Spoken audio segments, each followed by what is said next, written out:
All right, folks, good morning. It is November 7th, 2024. This is Derita Matters.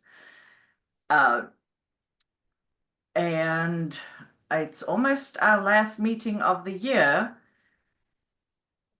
And I'll just show you a visual of the area that we try to keep track of for these meetings is included in this inside these 77 is to the west, 85 runs roughly along the south, and then this gray road here is Harris Boulevard. So pretty much everything inside there is what we keep try to keep track of as far as land use, and any other issues related to living, working, shopping, dining, getting other services in this area. So that's the main focus. That's just another visual of the area from Google Maps. Shows that it's about a 2.5 miles area. This radius here is about 2.5 miles, so quite a big area. I also keep this slide with the general stats, and I think for today's meeting I'm actually going to go over the quality of life site with all this data, just to demonstrate it, and so you guys can find information as you need to. If you can't, find it another way, there's lots of data on the Quality of Life Explorer.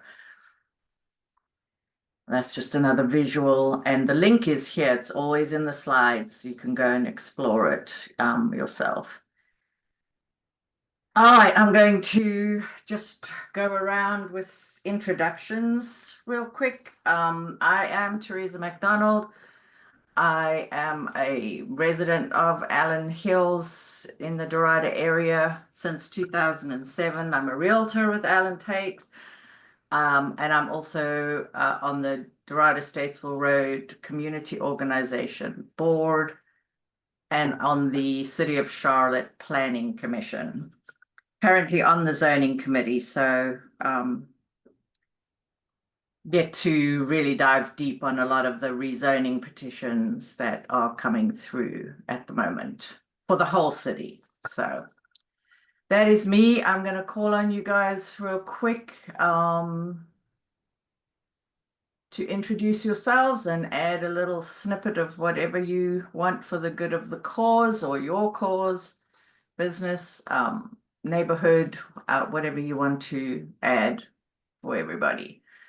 I am going to start with the newest person. Would that make sense? Maybe I should let you go last so you can kind of know who everybody is before we go. So let's start with Mel Renner. Yes. Hello. Okay. Yes, I serve on the board with the Derita Statesville Community Organization. I'm once a long-time HOA president for the Forest Pond community.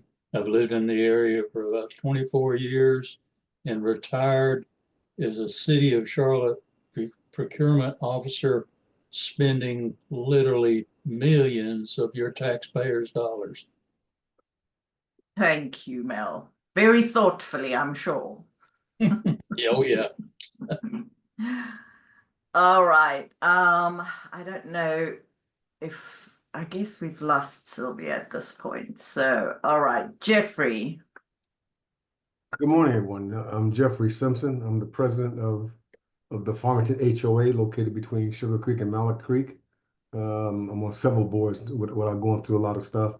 Matter of fact, Teresa, I just finished the, Mel might know this too, I just finished the Civic Leadership Academy, which is very interesting. So your organization, Teresa, was there presenting planning and zoning, and it really deep dives into what goes on in Charlotte, which is a real eye-opener how much money flows through through this city. It's amazing. Amazing. Anyway, I just finished that course. So anyway, president of the Farmington HOA, located between Farmington and Mallard Creek, and that should do it. Okay, awesome. Thank you. Carrie Miller.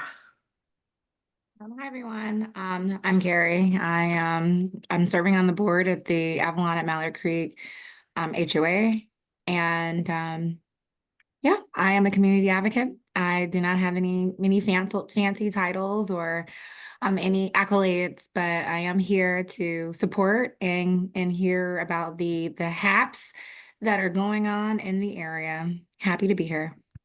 Awesome. Thank you. Charlene Henderson.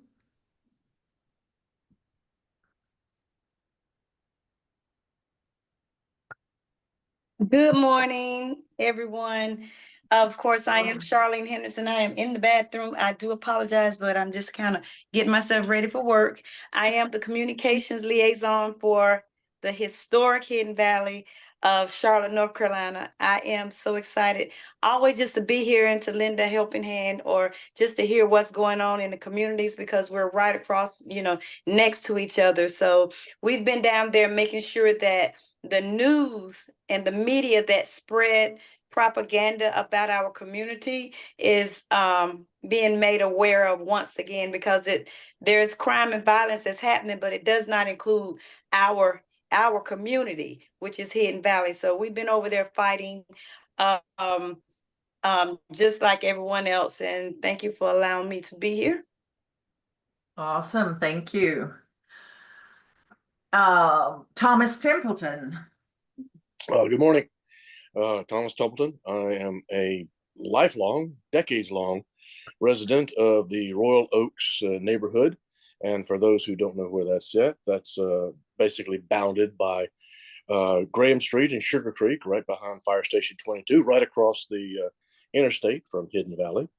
I also used to serve as the president for the neighborhood association here, and also currently serving on the board for the Derita Statesville Road Association organization. Awesome. Thank you. It's hard to follow. Okay, Jamila Freelane, City.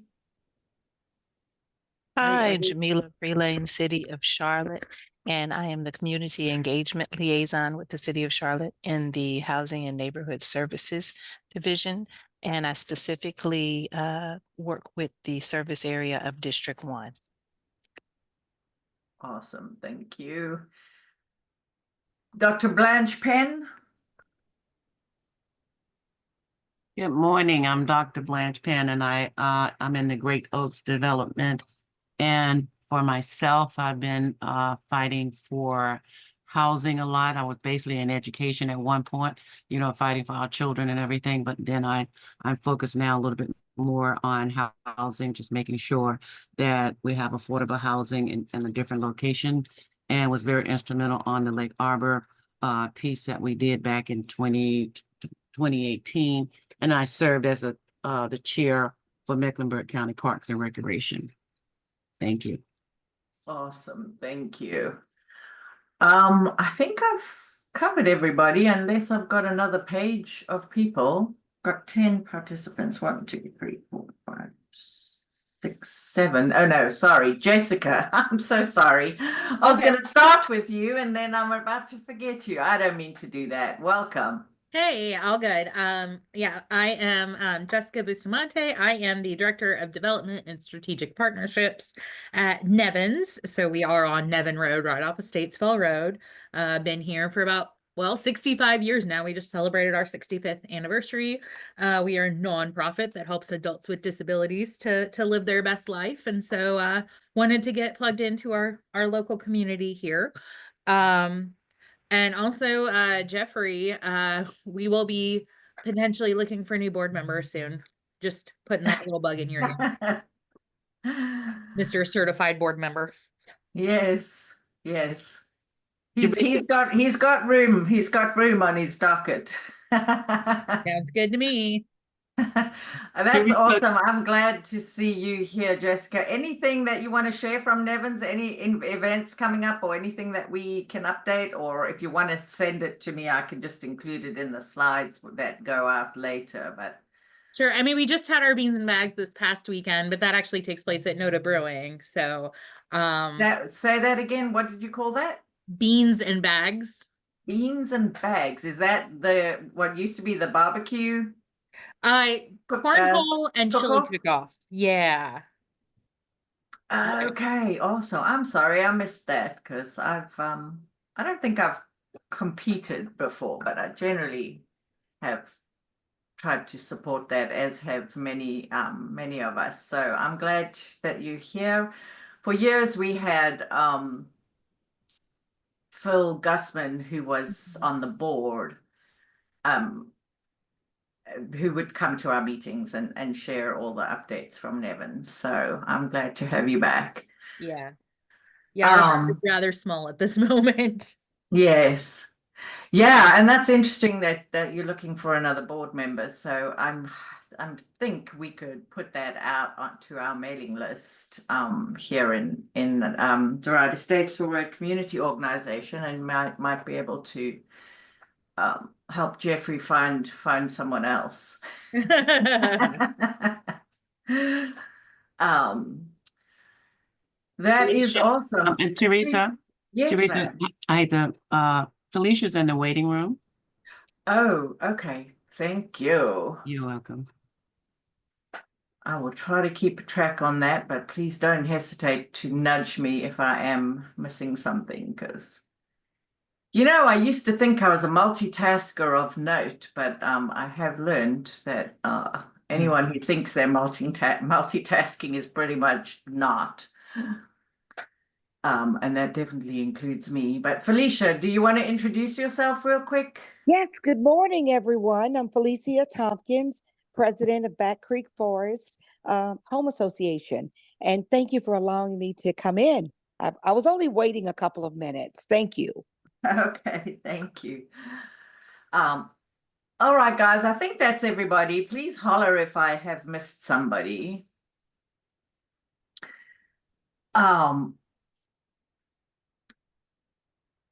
I don't have anything new on the Puckett site, but if you missed last month, or you can go back and watch the recording Hey, Teresa, of the meeting and understand the what's happening over there. I did see that Gary Puckett is in the process of selling items from, and he's got a ton of memorabilia, etc. in there. hey, Teresa, Yes. I saw a lot of activity yesterday. I was very curious. I don't know if it was that person that was at our meeting last time, looking over, they were really combing that area, combing in front of the building. It looks like they were decision makers or whatever it is that pertains to that property. So that was one of the things I want to ask you this morning, if you knew anything that was going on, because there was some activity going on there. Yeah.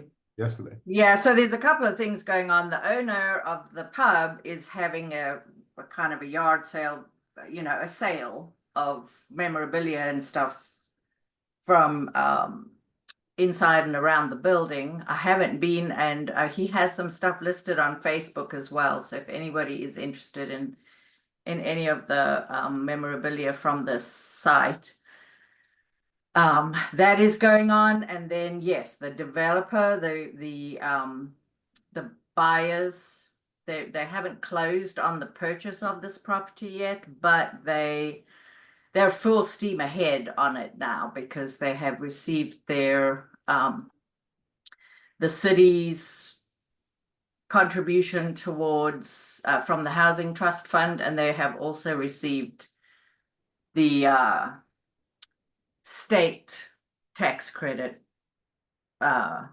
allocation. So they're full steam ahead on that, and they have, I learned this at an affordable housing summit that I went to, that these developers who do get those allocations for tax credits to provide affordable housing, they're on a serious time clock once those funds have been allocated, in terms of starting the development and getting a finished product. So, I heard from a lot of the affordable housing developers that, that becomes a real struggle. If there are any delays in permitting or anything on the city and county side when it comes to these developments, they run substantial risks of losing that funding if they don't maintain the timelines. But yeah, they're expected to close early 2025 on the purchase of the property, and then they will start construction at some point after that. Construction is expected to last about 15 months, and we'll have them back on once they're ready with some renderings or more details about what they're actually going to do. But it's not going to vary too much from these initial renderings that we saw when they started this whole process, really almost a year ago. So we'll keep an eye, but yeah, there'll be a lot of activity over there with both the developer doing a lot of their engineering and site plans, and then Gary, the owner, selling his stuff. Thomas? I was going to say, Teresa, you got this slide in the upper right-hand corner has a lot of, let's call them acronyms and terms I'm not familiar with, like the AMI and what might be implied by where it says location score of a 20.0, kind of things like that. Yeah. Is that score good, bad, or indifferent? I don't know. And is that AMI has something to do with people's median income or something? Yes, it is. It's the area median income. Okay. Is what that stands for. Yeah, these indicators, this would be the like the rubric that the city has put together to analyze these petitions, and they would look at the location, and I'm not sure what all goes into that location score. So okay. Right. I didn't know if 20 was high or low or what. So. Yeah, I'm not sure either. I do know that the city has a whole written policy on locating affordable housing, so it's probably in that document. I don't know the details of it, but people way above my pay grade went to a lot of trouble to figure out how to analyze this, and I'm sure it'll be a joy to wade through and find out everything about it. Yes. Yeah, it's amazing, that everything does make sense when you've got all 500 pages in front of you, but boy, yeah, it's a lot, but the city did come up with policy, that's something that's driven by council, and then staff, they put together this policy and vote on it, and the people that we put into office craft that policy. So that's where that would come from. But these other details, I think, are kind of self-explanatory. CBI commitment, I'm not sure. You can see the total development cost, the investment per unit. So this is just the city's portion. And my understanding is, these developments to build something like this and be able to rent it at something that's affordable to, people with 30% area median income to 70% area median income is just impossible without these tax credits and kinds of subsidies. So that figure there of 2.6 million that they're requesting, are you saying that they've received the go ahead for that amount of money or some other amount of money that we? I think they were allocated that. You here in this little table, you'll see the I can read those. You'll see them. So they were allocated 2.6 million. Oh, okay. Comes out of the Housing Trust Fund dollars. I don't have the details on the state's allocation, because the state has another allocation. And it is very complicated how these things work. I don't know why it needs to be so complicated, but it is. I mean, some of these things are in the form of rebates on property taxes. But I think this city's contribution possibly comes as a lump sum out of the Housing Trust Fund, which the Housing Trust Fund is now $100 million, which was approved by, voters at some point. So, that's that. We'll keep an eye. It's hurry up and wait, because these things really, they started. I mean, the property went on the market about 7 years ago, and this developer went under contract about a year ago to buy the property. So these things move very slowly. Hey, Teresa, Yes. it's going to be very interesting. It just so happens that class I just told you about, the academy. Yes. Well, anyway, let me cut to the chase. We met with some of the developers and basically discussed some of their concerns. And I understand, at least it allows you to understand a little bit more of the cause and effect. They talk about gap. Gap means something. Anyway, I won't get into all that. But the thing is that it's going to be interesting to see what this developer ends up charging for per unit. Because a couple of situations that come up with regards to affordable housing is this. One is that when you talk about it, people agree with it. They say, yes, well, I believe in affordable housing, but don't put it here. That's one thing. Number two is that even with affordable housing, let's say that unit there is, I don't know, pick a number, $1,400 a unit to rent. And usually in order for somebody, remember you talked about the AMI, usually someone to live there need to make $90,000, let's say. But in order to put that person in there, or let's say you put that person in there, but they only make $30,000. That's going to be a hard mix to do with regards to, even though it's kind of stereotyping, to put someone that makes $90,000 or $100,000 with someone that makes $30,000. Those are some of the issues that's coming up that I see in affordable housing that I really want to try to wrestle with. How do you resolve? So anyway, to summarize, it's going to be interesting to see what they charge per unit on the corner of Sugar Creek and Mallard Creek. Yeah, and somewhere they do have those actual numbers, but it is a percentage of AMI, so it adjusts as the area median income changes. So it's calculated, it's very much monitored. I mean, I'm comfortable that, it will work.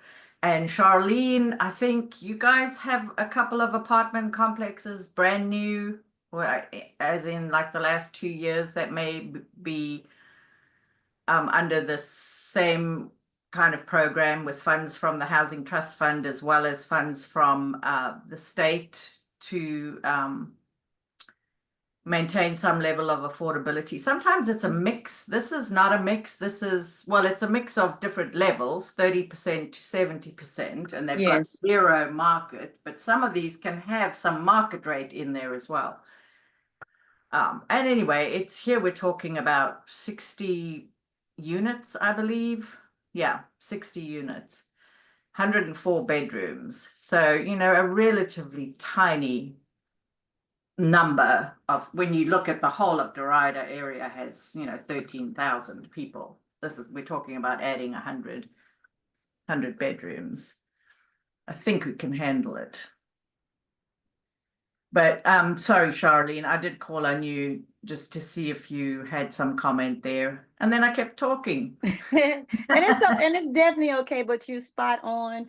The difference is, I mean, I'm not quite sure if you meet with the developers on a consistent basis or not, but that is our charge, is to make sure when anything comes into the community that they at least reach out to the bulk of the community, which is Hidden Valley. And they do they have said and stated to us that they will have different mediums of income, but it's given us the first opportunity within our community, especially those who are seasoned or seniors, to be able to have dibs. And they're actually walking us through the process of making sure that, of course, we put some of the right people. Oh, well, pretty much, I don't want to discard anyone, but making sure that people have the opportunity first in the community if they would like to be a first purchaser of those community townhomes. So it's a good thing for us. They keep coming back and including us. Now we have the opportunity to help name some of the streets, and that was pretty cool. So yeah, we look forward to it. Yeah, good. So, yeah, Derita we've had a lot of growth since the 90s. But now it's kind of kicking up a notch because there's more sort of higher density coming, as well as, the rail, which I'll cover next. So, we're within 5 miles. We are, I'm not sure what the number is for Hidden Valley, but we're within 5 miles of downtown Charlotte as well as University City. So it's a very obvious, very desirable place for anybody working. Those are two of the biggest employment centers in North Carolina. So yes, people will want to live in this area, and we need to make room for more. We've got room. We've got lots of underused and frankly some nuisance parcels. And I'm happy. I'm not saying Puckett's is anything like that. I'm sorry again to lose the third place that Puckett's represents, which is a gathering place. That will go away because this apartment is not going to have any mixed use or any kind of commercial component to it. But there is enough commercial around there that this is providing that mix, and the more mixed use you have, the more resilient, the more adaptable, the more vibrant places are, because you've got people who live in a downtown area, and you can just see the difference when you go even uptown. That's added tens of thousands of residents compared to when we first moved to Charlotte. Barely anybody lived uptown, and after 5 o'clock, when everybody went home from work, the streets were dead. Talking about, the early, around 2000, 99 to 2000, and now the difference is amazing. So growth is going to continue coming to Charlotte, and as much as everybody, change is hard, growth is better than decline. My opinion, of course, but I think a lot of studies bear that out. The red line, I don't know how many people may have attended some of the community meetings that were held. I went to at least one. They've got the presentations. You can go and catch up on the presentations. But the long story short is, they're working on reviewing the plans for this whole line and the station locations. Now that the city has completed the purchase, the sale closed, the city is now the owner of this easement, this rail line, all the way from the Charlotte Gateway Station up to Mount Morn in, that's actually in Iredell County. And then they still have the option to purchase from Mount Morn into downtown Mooresville, but that's something that will come later. So we will expect a meeting with the CATS team because they're refining their recommended location, or at least the location for the Derita station that they're going to use to complete their review and study for this this part of the process. And they're deciding, you can see the big curve in the line here. So really, downtown Derita is on both sides of that curve. And the station cannot really be in that curve. So right now they're showing the location at around Nevin and Gibbon, but they're also evaluating a location before you come in, come around the curve, which would be on North Graham, somewhere where the big ice building is across from Food Lion. So I really urge everybody to pay attention and try to come to those input meetings, or just start thinking about it and figure out what you think works best. To me, the best thing would be to just have it in downtown Derita, but apparently that is just not an option because of the curve in the track. So keep an eye out. Anybody got questions on that? I hear somebody. What about where the post office is, Teresa? I think that's about where the whistle stop station was, as I understand from the history. Which is to say there wasn't really much of a station, you just could board the train there and get off the train there back in the day when it carried people. But as I understand now, I mean, that seems like the most obvious place, doesn't it? But apparently it's off the table because of the curve. So I would like to understand. I don't know enough about operating passenger rail at today's standards. I mean, obviously 100 years ago it was fine to not even have a station, but you could hop on the train. The train would stop in Derita and you could hop on or off, and there wasn't much infrastructure around a station. But today's standards are different, and we need parking lots, and we need enough room for the whole train to come to a platform, that kind of thing. So yeah, you need ADA access because you can't, you had the stairs on the train and stuff. So yeah. No, there's and we're grateful, of course, that we have a much higher standard of living today than people 100 years ago. But those are the considerations for the stations. So just pay attention. I don't know exactly the time frame for that meeting, but it will be soon, because by February they need to have completed their reports, their findings on this whole review. So keep an eye out for that and just think on it.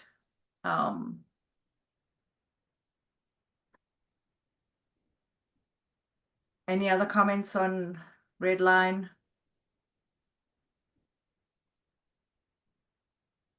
This is still going on. I believe you have until the 15th. I'm going to leave this slide in the deck. I'm not going to go over it again. I went over it last month's meeting, but that you can go and take a very detailed dive into all these maps, and all the different tabs, from transportation to public safety to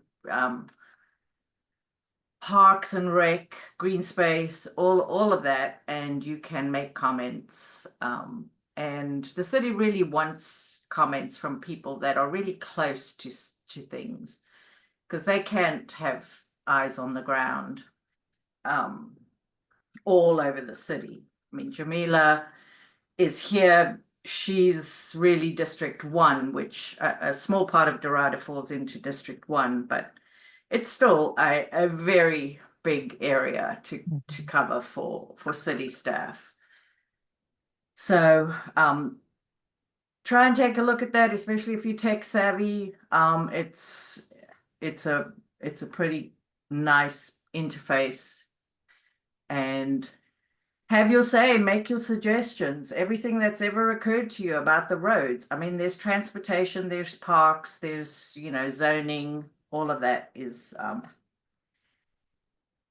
in here, and you can make comments. The goal with this is to end up with a community area plan for each geographic area. They've divided the city into 14 different areas. We're in the north. They're divided into, you know, cardinal directions, north, south, east, west, but then little subsections within each. So I think we're north middle, but don't quote me on that because they're funny names. But and you can comment all over the city, but you know, anything that you're extremely familiar with and have something constructive to add, I'd encourage you to go and do that. And this is, I just keep this slide in to remind you where to find information. And this is part of the corridors of opportunity and the grant, a federal grant, which was part of the some federal funding. I think it's the Inflation Reduction Act. Some of that funding was allocated for a bus line, which will connect us to from downtown Derita. This is proposed across from what's Puckett's now. So this is the side of Furniture Palace, is what you're looking at here. To be a mobility hub, and buses that would run from here all the way to the Sugar Creek light rail, and then possibly even along Mallard Creek, maybe to connect to the Y and, you know, to university area. Anyway, a lot of those decisions will still be made, but the funding has been received, and so this is kind of a rough idea of what they're thinking at the moment, but we'll get a chance to weigh in on that, and then also how it's gonna make sense with where the red line station is. I don't know if it's really possible to have them very close to each other, which you would think would make sense, but hopefully people are looking at this holistically. If they're not, that's our job, because it's our area to make sure that all these different parts of the city are, you know, taking a holistic look.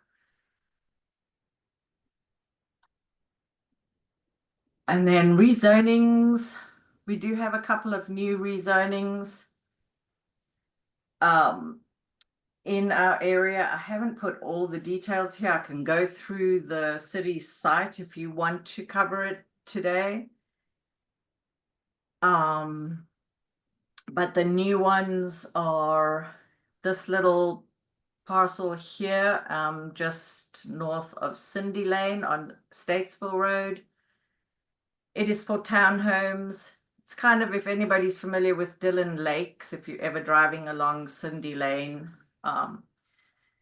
it's really just a 3-acre parcel in there where they're looking to add a few more townhomes. There's already new townhomes there, and Dillon Lakes is like a 60-acre community that was developed. I think they've pretty much done with construction over there. I'm not sure, but that's what that piece is there. It's about 3 acres. And then this is Gibbon Road. On the side of Gibbon Road is, and I don't think these red markings on the map are actually really to scale or very accurate, but it's on this side of Gibbon Road. It's also just a small parcel. Most of this whole area here was rezoned. They've started construction. It's a mix, so there will be apartments on the corner and then townhomes on the rest. 2 different developers, one doing the apartments, one doing the townhomes. And then this rezoning is just about 3.5 acres that they're just adding to the other town, to the townhome parcel. I'm guessing whoever owned the 3 acres over there on Gibbon Road said, I would rather sell my land to be included in that townhome development than live next door to that townhome development. And I'm not even sure if there's a house there. It may be vacant land.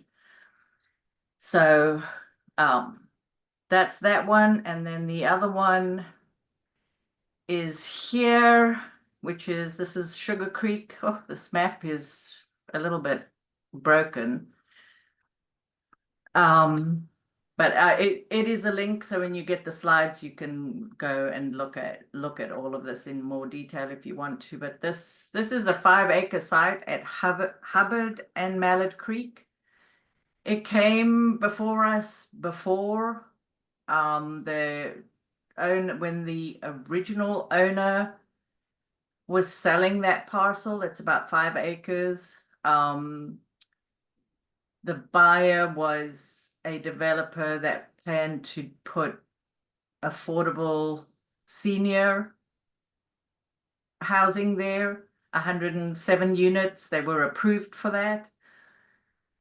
I'm not sure what happened, but they're not going ahead. So it's possible they didn't get allocation from either the Housing Trust Fund or the state tax credits to do affordable housing.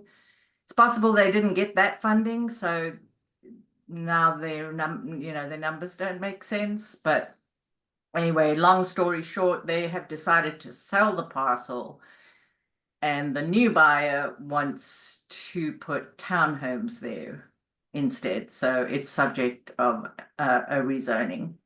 Good Lord, that's right that's right at the stoplight, Teresa, right at the corner of Yeah. Creek and Hubbard. Gee whiz, good night. Yeah. Wow. Yeah, and the city long ago made a policy that, the higher density should go on those major arterial roads, of which Mallard Creek now, certainly since it's been widened, qualifies and is actually far from capacity in terms of, the size of the road and what it can handle. So but you were going from 107 apartments to 60 townhomes. Very different product, but it requires a rezoning. And they just filed it. So, I know it'll go through the whole process, and you'll probably receive letters for a community meeting and then, there'll be a public hearing in front of City Council. And all the city departments will review it. We'll review it in the zoning committee, and then finally the city will make a decision. And remember, Teresa, we met with that lady from California, remember down the street? Yes. Okay, you have that one, then you have another development right before Haybridge, which is where my community is, which is another huge thing that's going up. So it's gonna be interesting to see what happens on Hubbard that connects Sugar Creek and Mallard Creek. When you say huge, what are you talking about? I thought you may have knew about it, but right across the street from, I think it's a fraternity house, which is just before my area, which is Haybridge. They just have just leveled it out already. Yes. Oh, I think those are going to be single family houses, maybe 4 or 5 single family houses in that location, if I'm not mistaken. I don't know. I can check on that, but yeah, it's not being rezoned or anything. I don't know that it's townhomes. I looked it up for somebody in Kelsey Glen, and I should probably make a slide for all the questions that I answer so that I can remember. But and remember, they just completed, I guess, right across where you're pointing out there at the corner of Mallard Creek. Yes, DR Horton. Right, and then across the street from that on Mallard Creek is a huge thing that just opened up. Yes. Yeah, that's townhomes, but do you think that it looks better than it did before? Referring to the area? Yeah, Well, the homes are nice. They're nice. You know, I'm not for sure if I'm not for sure if that falls under affordable housing because they look quite expensive to me. But does it look nice? Yes. Yes. yeah.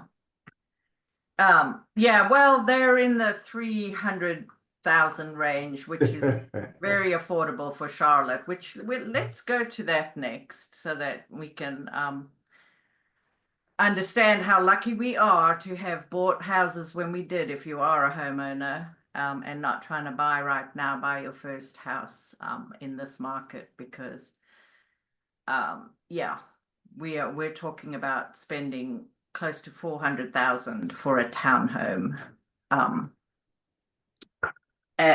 as the starter home price range, which is, it's crazy when you figure out what you need to earn to afford a $400,000 townhome with a 7% mortgage interest rate. There you go. It's over 100,000. So we have a big problem, and just adding more housing is the only solution. So that is the rezonings. Any questions on that? They're relatively small pieces, really. And when you look at this, this side of Mallet Creek is so sparsely developed. There's lots of vacant land on the side, even with that townhome community that I think is on about 21 acres, the DR Horton. So we're going to see more, and really more people means more tax base, more incomes that can support services, retail, grocery stores, More traffic. restaurants, all that kind of thing. So More traffic. yeah, the nice thing about this is that all these developers are putting in, and with that new road, really, we've got sidewalk, we've got bike lanes. So if you don't like traffic, you've got options. Well, there's buses too. So, if sitting in traffic is not your favorite thing to do, which I'm quite comfortable in my car, I have to admit. I'm not ready to use a bike or walk for everything. Of course I can't, because I drive 20,000 miles a year. I could never do that by any other means than a car. But yeah, the good thing is that we're slowly building up the network for people to have options, and more options within walking distance or riding distance. So those are the kinds of changes that you have to make in a growing city. All right. I just try to summarize everything that's under construction here so that we know. And I'm going to go now. What time do we have? Oh, we have almost 10 o'clock. So here's where I analyzed that whole site at 115 and Gibbon Road. If I have the energy, I will try to do a slide like this for all these parcels, but I'm not promising anything. So the new rezoning involves these two parcels right here. So you can see why the owner of those two parcels said, I might just sell to this developer and let that all be part of the townhome community. As opposed to, you're just going to have a small site there. What are you going to actually do with that land? So,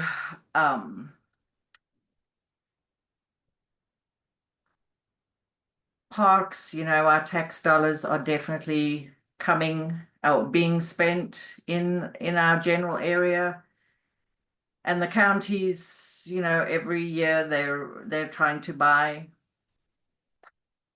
properties suitable for parks. I don't know exactly what their criteria is, because as you can see, there's some very big gaps around. You know, a quality of life measure is being within a 10-minute walk of a park. And as you can see, you know, big swaths are not. And I'm going to get to that.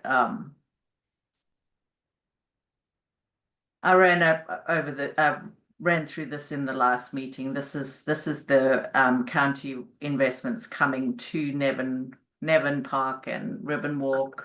I'm not going to repeat it all. I'm just trying to find my, oh, hang on, I've got to going in the wrong direction. I just want to go through the slides so you can go and look at what has actually happened in the area. This is the city's quality of life explorer. I don't know if I can make that bigger or more useful for you. You probably get a bit more out of it if you go and look at this yourself on your computer. But you can see the categories up here. Right now I have housing selected. And each of these areas is an NPA, which is let's see if they define that for us. No, I don't know. Anyway, it's like a neighborhood statistical area. It may be a census tract. It probably is a census tract, but I'm not sure. We really love to duplicate things in so many ways at various different levels. So I don't know if this coincides with anything. But so you can drill down to your little NPA, wherever your neighborhood falls. This would be us, I think, no, this is Royal Oaks is here, and Cannon 15 Cannon would be here in that little area that this is where I am in Allen Hills, this NPA, which includes Allen Hills and a couple of other Greenleaf, Fairstone,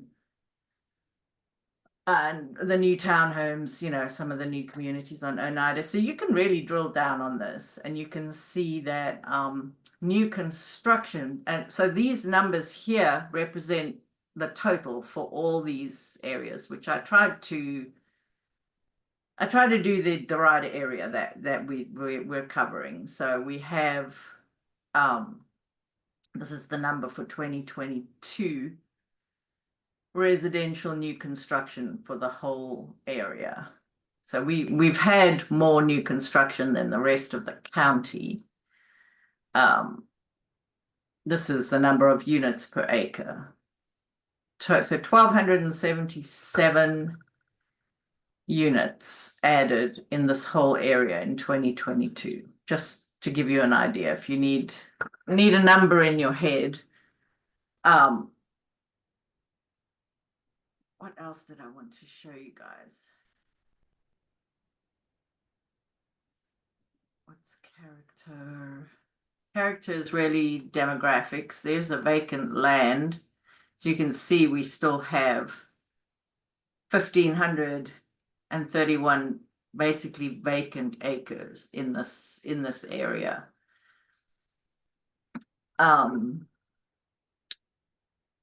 I don't want to go into demographics, economy, household income. You can see our median household income in this entire area is considerably lower than the median area income for the county. So there's your number, Jeffrey. The median in our area is 57,000. So it's not crazy to think that there are a lot of people already living here that earn 30,000. And so the idea that we might bring 6 more households with that kind of income is not, you know, it's not going to move the needle. Does that make sense? Yeah, I guess what I addressed with them at the time, and I had some figures I threw out to them. And Yeah. the guy from Crossland, I cornered him, unfortunately. But if someone is making, I don't know, pick a number, Teresa, they're making $20 an hour. Okay, that comes to like 48, okay, or $41,000 a year. Yes. You try to put them into a $1,400 a month unit, the likelihood of that pairing out is very low. So, I mean, when it comes down to this, Well, the rent will be proportionate to their income. So they're not going to put somebody, you know, and I don't know how it all works exactly, but no, a person, well, I don't know. My daughter just out of college with a degree in sort of management business kind of stuff is around 50,000 a year. So that's, you know, that's fairly normal unless you're really in high tech. You know, if you're an engineer or somebody with really high skills, you're going to be in that over 100,000 range. But 40 to 60,000 is pretty normal for your first job out of college. But what about those that don't go to college? You know, they're just, you know, Burger King, McDonald's, floor sweepers, yada yada boo boo. Let's put them at $15 an hour, which is 21 Yeah. a year. You know, So what is your concern that they? Well, the question becomes, what is really affordable housing? And Well, yeah. that's what they had to address. So developers can only do what they can do because, as you pointed out, their cost, you know, and then they get tax incentives, whether it's through UDO or whatever the case might be. But it still comes out to the point that after all is said and done, here's the number on this house. That's just one of the problems. The other one I was trying to discreetly say is that when it comes to affordable housing, people believe in it, but they have a habit of saying, well, any place but not here, you know. And lastly, when you have a real wide disparity of income of people, sometimes they're stereotyping. Let's say someone makes, let's put it on, it makes 40,000, but you want to put them next to someone that makes 120,000. You know, sometimes. But you know, and that's just weird because cities have always been like that. It's only like in cities like Charlotte where we imagine that we're not going to be next to somebody who's such a different income class, whatever. Cities are melting pots of all people. Everybody comes, and you need everybody because you need every level of job. You know, you need people to be able to fulfill those roles. So I hear you, Sylvia. But the thing, yeah. Sylvia, with Teresa, I hear you. But realistically, well, it is what it is. You know, from what I experience on the things that I do, that you know, you have cultural differences sometimes that's income related, and sometimes Yes. you don't want that characteristic or that component in your area, and that's a concern. Yeah. Yeah, and that's, you know, that is the challenge as, you know, as you live closer and closer, you know, in proximity with people. But, you know, I mean, there are cities that are much, much more dense. If you want to look at density for where is housing density? We have like 2 units per acre. And so they don't actually talk about population, but you know, some cities, New York, would have hundreds, thousands even of housing units per acre. And somehow they make it work. I mean, it's not everybody's dream, but it's a lot of people's dream. I mean, New York is the most expensive place to live, and you know, price is an indicator of how desirable something is. And again, Teresa, I hear you, but look at New York. Yeah. You know, they come into Charlotte at 80 to 100 people per day. So, Oh, yes. I hear you. Yeah. Yeah. And that's that's part of the problem. And a lot of the time they're coming to Charlotte because cities elsewhere are not building enough housing to sustain the people that want to live there. And to be able to afford to live there. So, and then it's just a knock on, because if Charlotte, people can't afford to even live in Charlotte, they're going to be in Concord and Kannapolis and Gastonia. And when you start looking at the growth in those little areas, as far as population goes, I'm not even sure Charlotte is actually doing its fair share. But there's lots of complicated reasons why, people want to be a little bit out. Some of them, it is affordability. Sometimes it's schools. So, but mainly it's those two things. And I'm sure you know there's going to be a fight. It's coming up already. Anybody that wants to get into stocks, okay, put your money into water, because there's going to be a fight with the guys to Charlotte and Concord Water. It's coming because of all the building that's going on. Yeah, well, we got to get the water to where the people are. Mhm. So yeah, that's why should, I'm not sure that it should be a fight. I mean, it makes sense that we need to get the water to where the people are without it being too close, because we saw how hard that is if you live right by a river. That's not too advisable. Not to be be too flippant about the tragedy in the Western North Carolina, but Charlotte comparatively is a very resilient place. We can actually handle a lot more people. We can't handle them if they all want to drive around one to a car. Yeah, that might be a problem. But that seems like an easy adjustment to just start making different choices than just jumping in a car for everything. But you need good options. You need safe options to make that choice. So it's we've got a long way to go before it's realistic for people to give up their cars or really reduce their vehicle miles traveled. If you want another acronym, that's VMT. You'll hear them people talk about that. So in here you can actually look at transportation just as we're talking about that, and you can see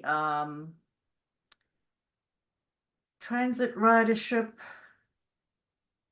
in this whole area is definitely lower than the county average. And it's still way down from prior to the pandemic. This is another challenge that we're dealing with. If people are not using transit, they're in their cars, and that's traffic. Well, you hit upon it again, Teresa. Again, this is another group that came to the academy, and with the red line, we're going to do this. And I told them, I said, and they brought up the point about one person per car, things of that sort. Anyway, let's fast forward a little bit. The thing is that all this planning is great, but nobody's going to get on that damn, I said, darn, transit line if they don't feel safe. So I gave them an example of me when I rode the blue line coming from university just to go downtown. And you're facing all this undesirables with regards to approaching you, with regards to, hey man, give me some money or this, and that, and the other. So until they are able to address some of the safety factors and make people feel safe on these lines, they're still going to have a problem with people getting on this red line, blue line, gold line. Doesn't really matter, So Yeah. you did bring up a good point. So if anybody's online right here right now and trying to understand the red line and why the lack of ridership is because even though they've done a little bit, they really haven't done a lot to address the safety factors on these transit systems. Mm-hmm. Yeah, and this, is the result. But this is really, you can see how it plunged in 2020, and it has not recovered fully at all, not even close to it. So And a lot of reasons for that. But that's transportation. They used to have a percentage of drivers traveling alone on here, and I'm not sure, that might be an environment actually. So let's see. Yeah, commuters driving alone, much higher than the county, or not much higher, but higher than the county average, but still 84% of commuters are driving alone. So there's lots of room to adjust. That is not a magic solution, but even if you were to carpool, you're solving, you're reducing that number. But hard to carpool with the way everything is so spread out. So anyway, I'm starting to ramble a little because I can dig into these numbers all day long and talk about them. But if you are interested, you have a question about your particular, where you are, your very tiny part of Charlotte, you can come and have a look. And then they shade the map so you can kind of see how it, how it compares to the rest of the county. And you'll see, how there's always why we talk about the crescent, which is this area around here, and the wedge, which is this area. And you'll find that the wedge is generally much higher house prices, much higher incomes. A lot of the indicators are better, but you can see that they're up to 100% of commuters driving alone. These dark blue areas are 100% of commuters driving alone. So just you can kind of see how your area compares to the rest on all of these things. I don't know, does anybody see anything that you want me to click on? Otherwise, I think I'm going to finish up here.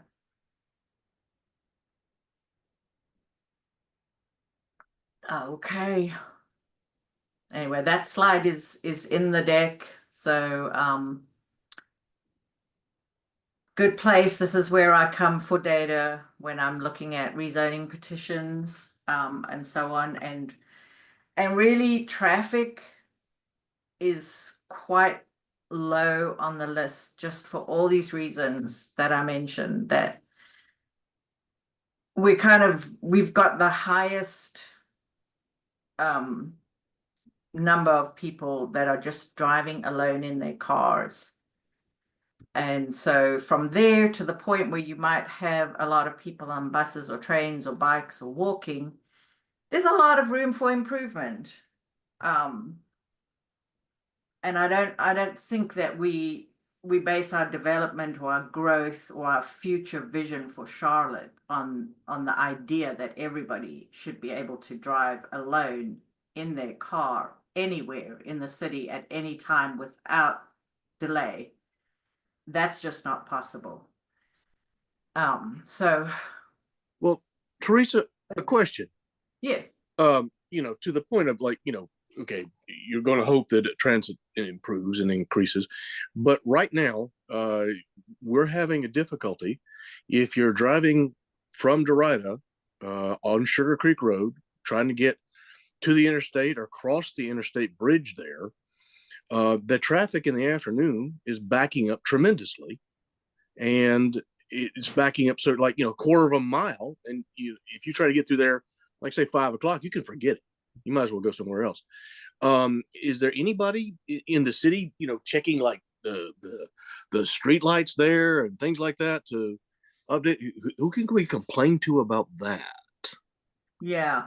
So it's, as usual, it's a whole bouquet of city organizations and departments. NCDOT is the road, CDOT controls the signals and the timing, and they, they have a cycle where they reevaluate every signal, and the throughput, these traffic engineers have all their metrics that I you know. Well, you can study it all day long, but the traffic backs up every day.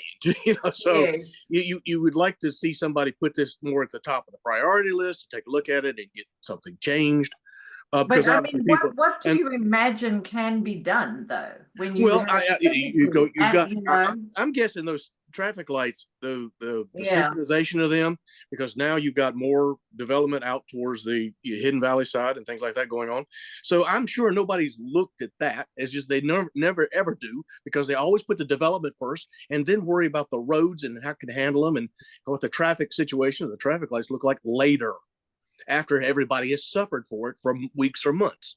So yeah. I've had that issue as well. This is Charlene. I'm getting onto the highway right now, and it moves pretty cool. But when it becomes like 3:30 to 5:30, 6 o'clock, it's 7 o'clock, it is horrible. And I have put in a petition to see if they could shut down 85 right there and make people commute longer and then kind of travel back. That kind of sparses it out just a little bit, but I don't think they wanted to do that too. And I say that because the businesses in that area, in that corridor, I mean, if they were vibrant and if they were really making a difference in our upward mobility, it is to a degree. And I'm apologizing for what I'm saying. The fact is, I just think that it's so congested with the hotels or the motels, whatever you want to call them, you know, the homelessness and the McDonald's and KFC's and the Wendy's, that I just think that it just needs to be shut down until they can figure it out and let them keep going down the highway if they want to come back through here. Well, and to that point, I mean, right now you've got two of the motels on our side of the interstate that have been shut down, that they're going to be putting in affordable housing and things like that at that location, although they seem to be moving at a very slow pace for that too.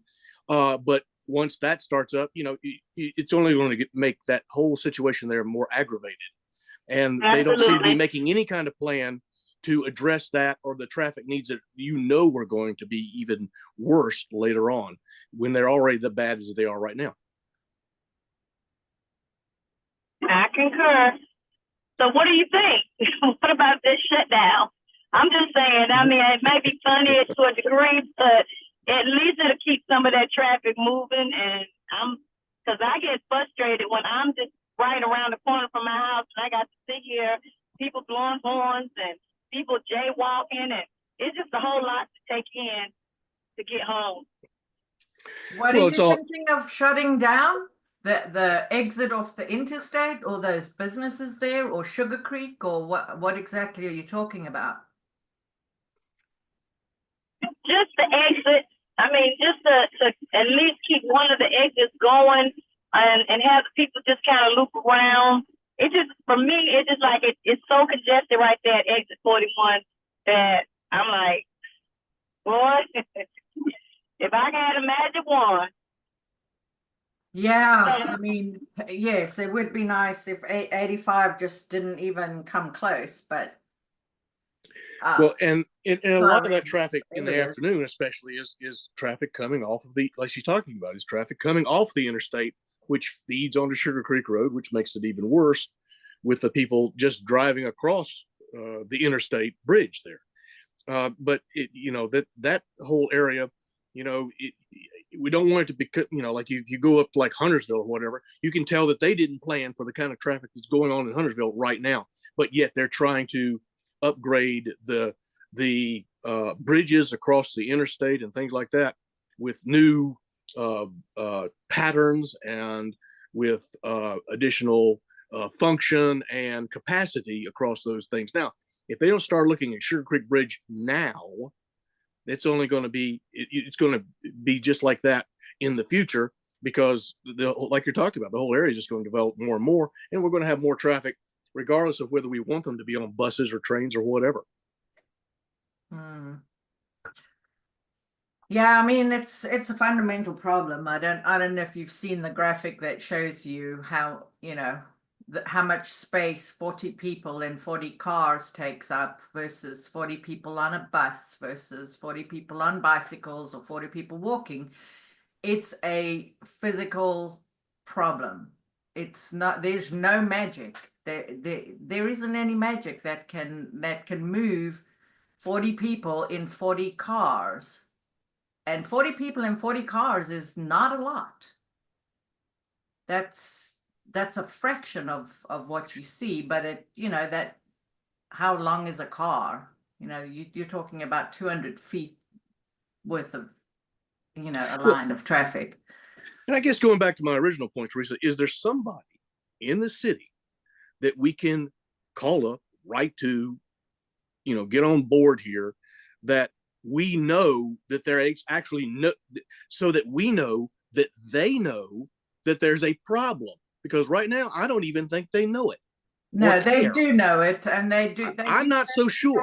They do. I'm not so sure, because we have a history in this whole area of them not paying attention to us and the problems that we have.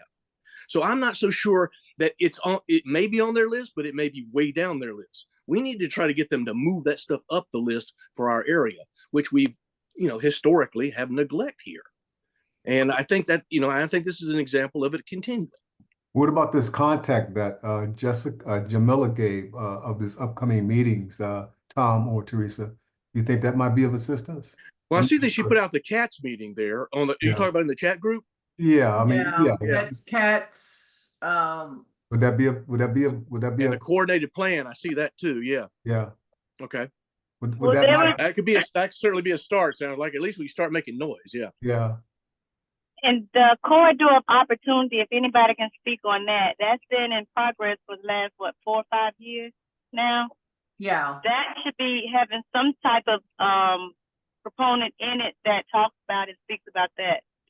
And it may, I mean, the improvements that are coming are, you know, to add alternatives to driving, because there isn't a solution. Nothing solves congestion. Nothing. You can only have options. So you're always gonna. It's just a physical problem. I don't know why it's hard to understand, but it's a physical problem, and you know, it doesn't matter where the traffic starts, but where it ends generally is a congested area where people are going to park, and it's just going to stack up because everything is coming into a small area. Like if they're going downtown or they're trying to go to McDonald's or whatever they're doing, we're just trying to go home.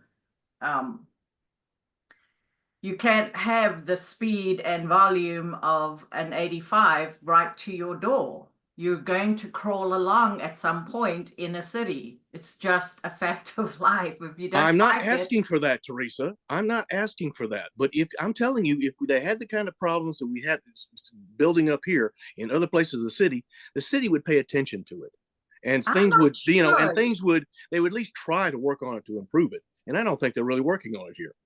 Yeah. I'll just tell you, I drive close to 20,000 miles a year, and a vast proportion of that is around Charlotte. And our traffic problems, even that little stretch on Sugar Creek, is not out of whack with the rest of the city. It's not worse.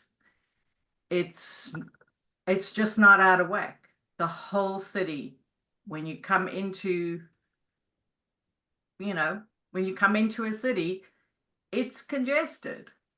That's the nature of a city. So that's all I can tell you, but I will try to figure out where you can make yourself heard and try to beat that drum. But I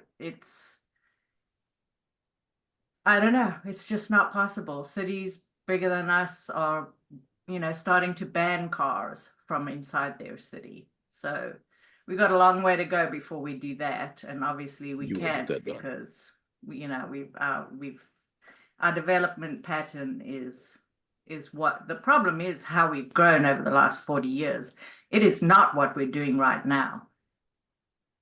If we had grown in a more compact way over the last 40 years, we'd have we'd have, yes, you still wouldn't be able to drive freely around a city in a car, but you would be able to get around more safely, more pleasantly. You'd have more stuff close to you, and you wouldn't have to get into a car.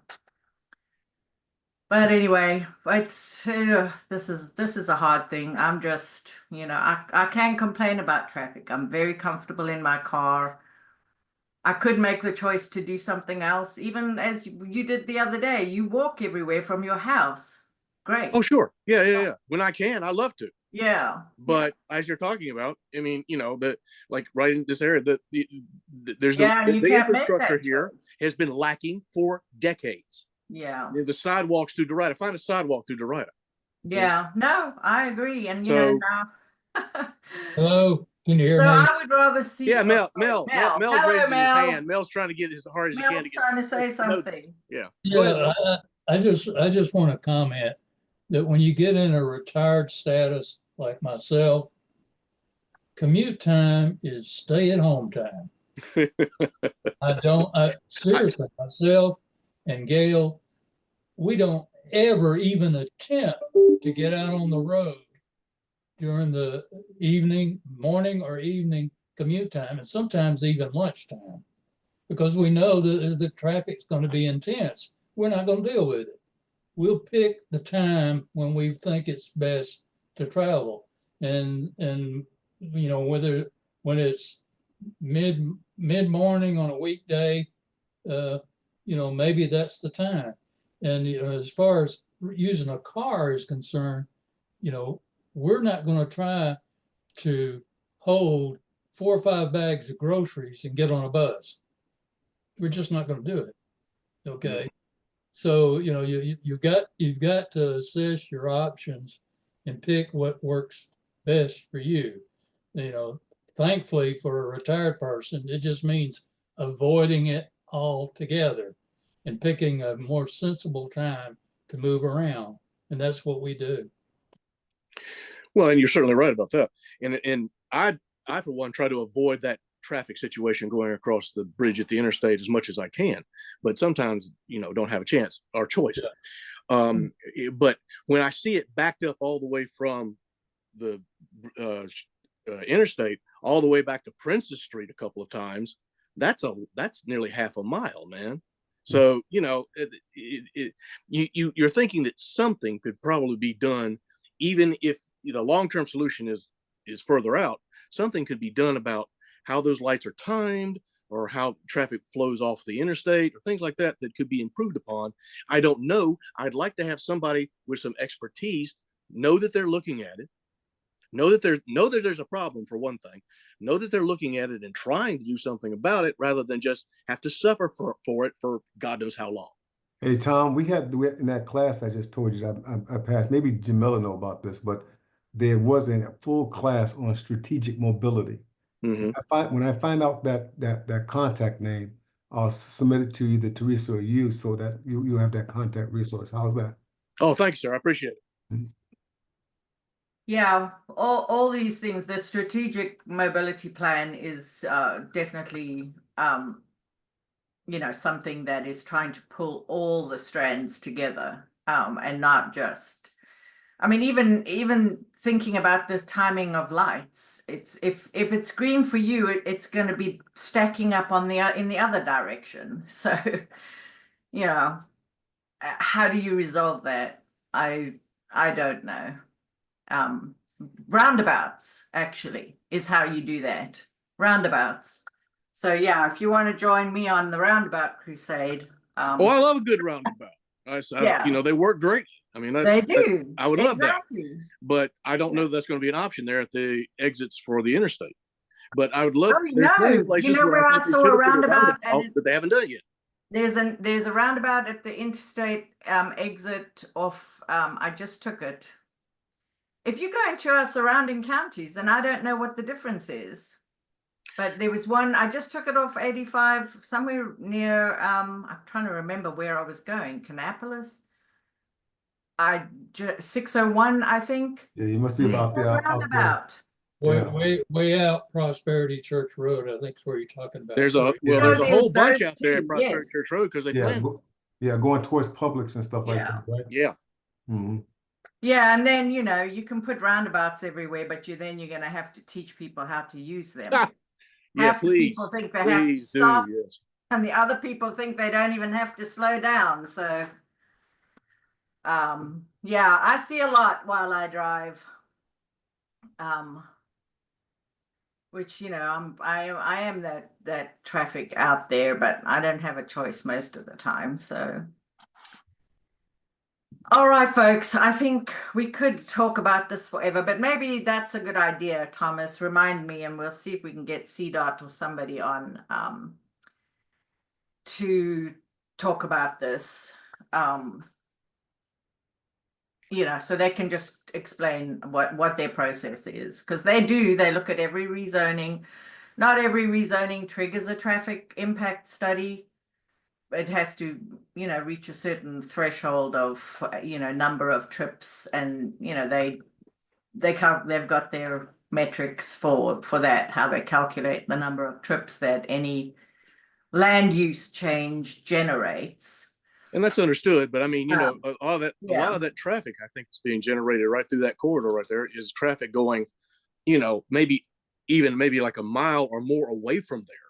So it's coming through there, but you're talking about, did it actually generate a traffic study for the bridge across the interstate when the development is like a mile away from the interstate? So yeah, and it does. I mean, when you look at those rezoning petitions, you'll see the developers, and I think it's the 15 Cannon, they had to make some traffic improvements there. They had to add turn lanes and they did at the and they did section. Yeah. And there's another traffic light there at 1515 Cannon, of course. There's a new traffic light on Sugar Creek for them. Yeah.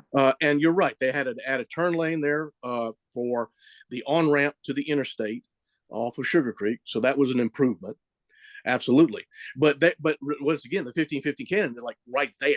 So they knew they were going to have a big impact for that intersection. But as you go further and further away, like the new developments right there in front of Hidden Valley and things like that, did they really think about how the impact of that's going to be on the interstate intersection there? Probably not.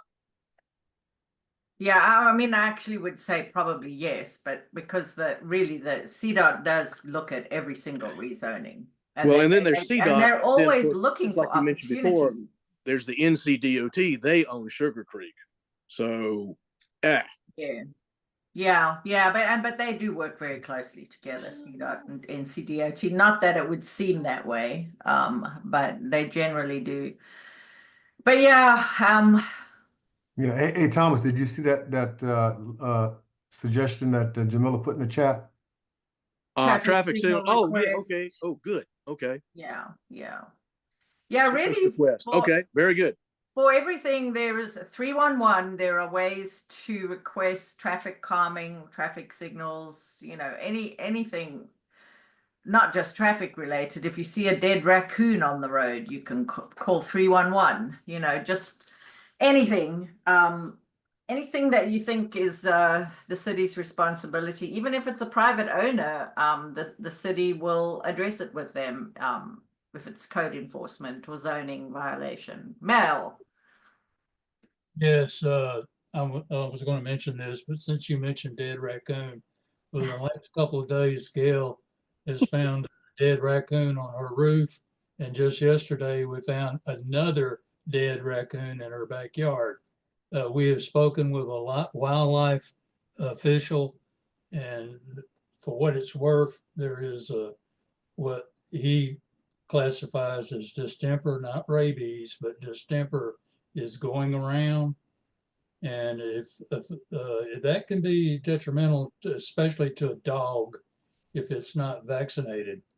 So I'm just putting that out there.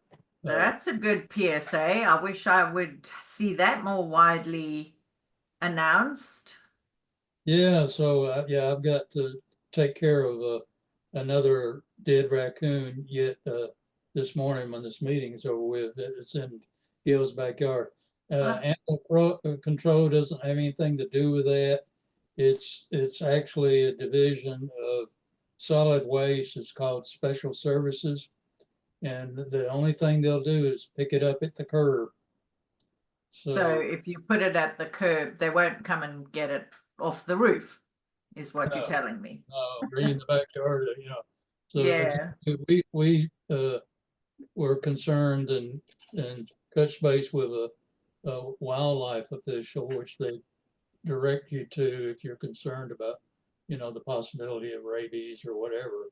And this Yeah, is they carry rabies. I don't think they transmit it or whatever, but I think they're carriers. I forget what it is about raccoons, but yeah, you don't want your dogs tangling with them. Raccoons can definitely transmit rabies. There's no doubt about that. Okay, that's yeah, you don't want your pets tangling with raccoons at all. Yep. so no, it's not fun bagging up a dead raccoon. No, I believe you. Oh. All right. Well, I didn't see dead raccoons on my bingo card, but there you go. All right, folks, it's been fun. Thank you for all that. And Thomas, I think we got to get you on some advisory committee, I think, for transportation. They do have them. They have the bicycle advisory, and I'm sure they have, you know, transit riders and whatever. Well, I've been a bike rider too, so you know. And just you know, you got a different view of the city than I do because I drive so much. But yeah, all of that, it does help them to hear from us as we're moving around the city on the ground. But you know, there's our perceptions and then there's their data, which they do, you know, they do maintain a lot of data. And sometimes it's helpful to see the data and realize, oh, yeah, that's, you know, not the worst place in the city. Even if it feels like it must be. But all right, folks, I am going to shut this down. Thank you. Next month will be, I cannot believe this, it is December. We will not do a Zoom on the first Thursday. We will do something in person on that Saturday, which I looking around for a calendar.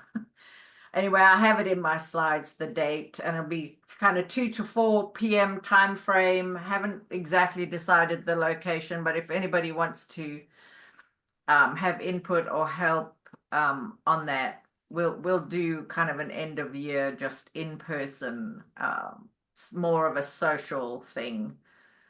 On that first, I believe it's the first Saturday from 2 to 4 next month. And cannot believe how quickly this year has flown, but there you go. Teresa, one other request for you. Yeah. My wife and I were driving past the old Tryon Mall Asian Corners Market or whatever, and I'm sure I haven't been paying enough attention to what's going on there. I know there's a big plan for that corner. Yes. If you've got some information about that, could you send that to me? Yes. Yeah, I will send you what I have, but I do know, yeah, it's being redeveloped. Some part of the site has changed hands. Some of it may still be owned by that whole parcel was very complicated because they had about 20 owners of that mall in various stages, and a lot of them outside of the country too. So well, you know, when I was a kid, it used to be a very nice mall to go to because it was all inside and things I believe it. Yeah, and we constantly went to the cafeteria that was there in the mall. But regardless, we saw a big steam shovel, whatever it's called these days, demolishing part of that mall already. So yeah, things are going. Yeah, things are it's happening. going to be mixed use. I'll try to send you the information, but it's going to be nice. I mean, that whole area, as much as it was still a very vibrant place, it was so run down. I mean, I would go there to Lee's Sandwiches and to Dragon Court, and to that Asian grocery store, like right before everything closed down. And yeah, I mean, you know, it's so run down and not been maintained for decades. The parking lot, the mall, everything. But your car swallowing potholes and Yeah, unbelievable.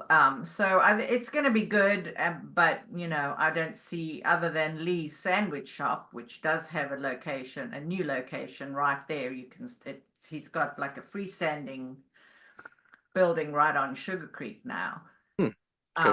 Very worth going to if you don't know, but it's Vietnamese banh mi sandwiches, best in Charlotte, and has been, and Dragon Court was like the best Chinese restaurant because they were right next to the grocery store. But I'll let you go. Thank you. Thanks, Teresa. Bye. I think I have to stop my recording. There we go.